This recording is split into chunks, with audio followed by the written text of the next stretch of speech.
American Got Talent. Let's start getting into what is permaculture. We are here for permaculture, but what exactly is this thing that people say is a lot of things and then say it's not things and get real angry and upset about it? So permaculture is a design system. What is it? I'm going to ask everyone to go ahead and unmute because this is like an engagement. So go ahead and unmute your microphones. What does a design system mean? Andy. System for creating a structure, visual, something. And what are those structures, Carol?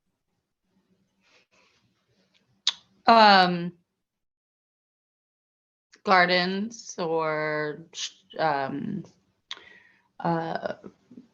barriers, compartments, anything that is creating flow and cohesion. Absolutely. And Nala, when we say a design system that is something that is putting together these components that Carol had mentioned in a way that creates that flow that Carol had mentioned, what are some other things that permaculture design can be applied to? I feel like it can be applied beyond the physical in terms of how we see the world as well, in a way, like taking it a little bit differently, but the whole idea and the aspect of kind of like a closed loop system and everything affecting everything else can also kind of, I feel like it's not the answer you're looking for, but could also be taken. That's exactly what I was looking for. Okay, cool. Yeah, it can be yeah, the emotional and mental as well. Absolutely. And when we're speaking about having these physical reality of a design system and this spiritual and emotional body of a design system as well, what is that third component that we're missing right now? The third component that I'm speaking to is actually that human to human connection. So we have that physical reality of gardens and windbreaks and orchards and how we're going to site our house. And then Nala mentioned the systems of that emotional bodies and the spiritual bodies within ourselves. But then it has to do with how does our physical and emotional, spiritual of our design systems interact with that of physical, emotional, and spiritual systems of others around us. And so permaculture design can be everything from the drop of a water in the ocean to the entire body of the ocean and how it interacts with every single continent around the world. It's not something this tiny to magnificently large, it's everything. And so when we start getting into this permaculture design, what is permaculture design? What are these systems? It can get a little everywhere because permaculture design can seem more like an umbrella than just this is it. Does that make sense? Mm-hmm. Yeah. So now I have this quote for you because, you know, we all know, I think we all have a pretty firm grasp of the reality of today. Otherwise, we wouldn't be here in this class. But it is, I think I shall never see a billboard as lovely as a tree. Perhaps unless the billboards fall, I'll never see a tree at all. So one thing in permaculture that you're going to hear me say repeatedly over and over again is that these things that everyone calls problems, that these are this war against things. These are the problems and we must fight them. Permaculture design systems flip that coin, flip that switch, and turn these things that are problems into opportunities. And how do they do that? Carol? I am still unmuted. Okay. By creating, as Nala said, like closed loop systems and systems that support each other so that we are utilizing all the resources in an efficient and effective manner. Exactly. And that sounds like a solution. So let's go a little further up in perspective, right? So the world sees problems, right? But permaculture sees opportunities. So how is permaculture shifting that paradigm, into those solutions? Keep going a Yeah, little it's bit. probably seeing the things that maybe we take for granted or see as waste and creating them into resources and understanding that these are all assets. Yes. We're not working with, infinite resources. We're working a lot of times with finite resources, especially water.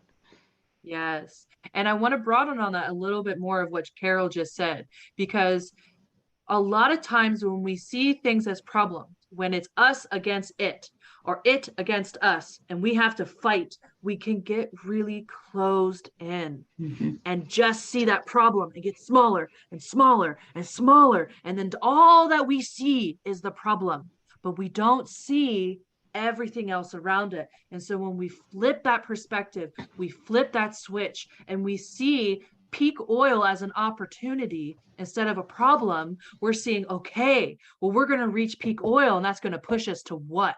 It's going to push us to find a different resource. It's going to push us to a different reality.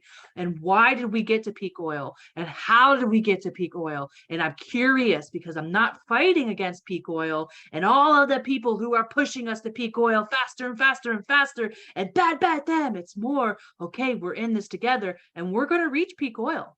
It's going to happen. We haven't slowed down. We're not slowing down. And so it's going to happen. So now I'm looking at it as an opportunity to change that paradigm that Carol was saying is going to switch the way that people have to relate. And guess what? I'm going to be prepared because I know it's coming, because I don't see it as a problem and I've focused in so tiny. I see it as an opportunity to build something amazing while it's happening and coming to that point. Does that make sense? This is a really important, I'm moving your faces around a little bit, I'm sorry. This is a really important thing that is one of the strongest points of permaculture design that is not commonly talked about. And we can get really way-sided by fighting in permaculture. Permaculture design is no different than the world. And it has just as much distrust and people coming in and making division so that the real solutions aren't happening. So I talk about this so emphatically because when we change our perspective this way, we get the power back. We are the solutions and we're the solutions together versus me fighting someone else or me fighting another thing. So let's talk about these opportunities that are coming up in our lifetimes. Are you waving to me, Carol? No? Okay. Freshwater depletion. Freshwater depletion is an opportunity in our lifetime. So what are some ways of switching this perspective of freshwater depletion that we can begin to think about? I would say rainwater catchments. Yes.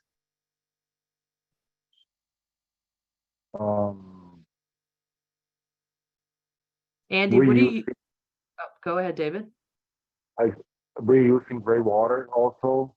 Yes. And Andy, what are you doing on your your new property? Rainwater collection. Rainwater collection. We created a pond. And you also, what are the fingers that are coming out from your ponds? We don't have. Oh, well, drainage, you mean? Draining into the pond, right? Yeah. So conserving water on the landscape, right? Storing it in the soil. What are some other perspective changes for freshwater depletion? What is the opportunity in this that is happening in our lifetime? Wetland recreation. Our relationship with land, right? Wetland. Yes, wetland recreation. Yes, which is huge in many of our islands and in our peninsulas like Florida, all along the Gulf. Now, freshwater depletion kind of goes hand in hand with land degradation. Why is that so? Nala. I mean, I would say because it changes the soil composition altogether and in many areas makes it less farmable if it's changing the texture and kind of soil that it is. And what is leading to most of the land degradation? I'd say Erosion. improper farming techniques, maybe like we're not doing crop rotation or I guess I don't know. I feel like there's a lot of answers. I don't have a good one. It would be Um, the management of land, right? The burning or taking down of our rainforest is a huge part of our freshwater depletion, right? We're Yes. taking away a huge part of our water cycle by deforesting. And through deforesting, we're also seeing a massive degradation of our soils.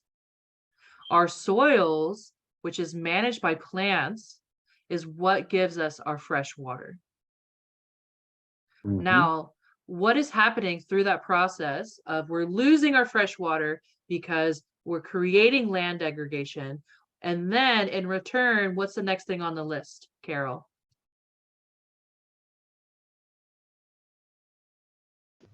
Loss of genetic diversity. And David, and the loss of genetic diversity, why are we seeing that? Why are we seeing uh, why we seeing the loss of diversity?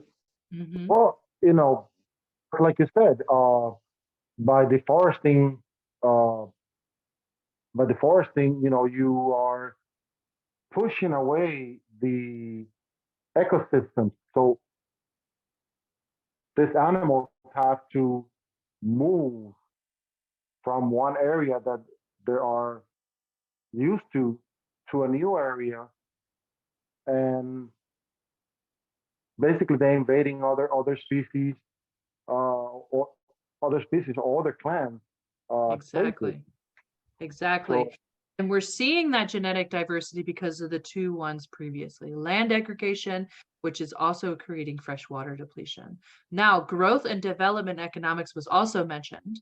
David mentioned it earlier about how we're just consuming. It doesn't end. We think that oil is endless. We think that the trees are going to magically just keep producing lumber and paper and et cetera, et cetera. The fresh water is going to continue to be pumped out of the ground, right? And so when we're looking at this list of freshwater depletion, land degradation, loss of genetic diversity, growth and development economics, the list directly on the other side of peak oil, peak food, peak population, and peak soils is directly related to these management practices.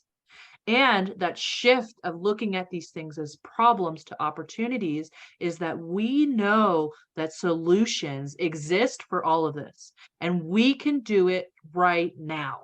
And it doesn't take millions of dollars, and it doesn't take millions of people. It takes a small percentage of us to build those worlds, to build those communities, to make that interrelationship connections with each other, to make the shift happen. Because I'm going to tell you what, when they reach peak oil, peak food, peak population, and peak soils, and you're sitting in your oasis where you're catching water, you have diversity, you have a full food forest, you are limited through an ecosystem, they're going to come knocking on your door. And guess what solutions are going to be implemented? Yours. So your opportunity is right now. Your opportunity is to create those systems right now, because the power sits in your literal hands and in your literal mind, because we are the people they are going to be coming to. And you're doing the exact thing that you need to be doing right now, which is learning this material and going out and doing it. So thank you. All right, that's my soapbox for the moment. I'm going to step off of it, go to the next slide. All right, so this looks a little weird. I apologize. Let me hide some things. Hide video. Nope, that was the wrong one. There we go. Okay, so this is a really great infographic explaining the literal endlessness of permaculture. So remember, we talked about how permaculture is a design system. And so it can be applied to literally anything from shelter to energy, to ethics, to climate, to water, to soil, to food. It is not only a design system for ecological and sustainable living, but also integrating plants, animals, buildings, and communities all together. This division that we have right now of it's humans and our own world, and then the rest of the world and theirs is not real. And it has never been real. And while we continue to say that it is, it's not. And so permaculture is the design system that's saying, well, okay, we know that that stuff doesn't work. Now here is an opportunity to do it different because we know that doesn't work. So how are we going to actually integrate the human world into the natural world and make it so that it's harmonious? Is it okay if I go to the next one? You all have access Yeah. to all of these PowerPoints too in the Miro board. Did I lose? Okay. So this is one of my favorite quotes by Chief Seattle. And he said, "The earth is all we have. You must teach your children that the ground beneath their feet is the ashes of our grandfathers, so that they will respect the land. Tell your children that the earth is rich with the lives of our kin. Teach your children that we have taught our children that the earth is our mother. Whatever befalls the earth befalls the sons of earth. If men spit upon the ground, they spit upon themselves. This we know. The earth does not belong to man. Man belongs to the earth. This we know. All things are connected." And so Very, very true. knowing as we move into learning about these systems, as we move into integrating permaculture design, not only in my internal landscape, but my external landscape as well, that everything that I do to myself and I begin to pattern within me, I am patterning in my outside landscape. And that landscape is then patterning onto the wider world. So know that even the smallest drop into that ocean of permaculture design and the work that we do still echoes out into that wide ocean. It's something that is a major problem in the permaculture world because it can be overwhelming. And it can be to the point where you do not want to continue. And that is okay and normal. And then remind yourself that I am the earth. And what I do to me and with me and for me, I do to the earth, for the earth, with the earth. And coming back to that simple fact again and again, and filling your cup and brimming with that self-love and brimming with that self-care and that heart-centered passion, and coming back again and again and reigniting that flame, or maybe just expanding it from coals, you will always have an impact. And you will always be able to come back to the earth. All right. So that is Intro to Permaculture. It is a very